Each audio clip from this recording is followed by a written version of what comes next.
ИЗНР – это не только «Здравствуйте» по-хакасски, но еще и новая гостевая площадка в Таштыпе. Она находится на въезде в село. Строили ее всем миром, начиная от замысла проекта, который в 3D-модели создали преподаватель первой школы Игорь Кайлачаков и его ученики, и заканчивая сбором средств.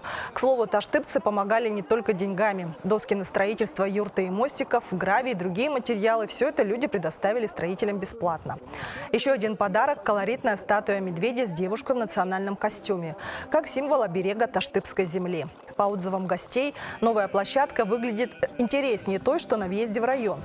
Как полагают местные власти, она поможет развитию туризма и в целом станет популярным местом у жителей райцентра.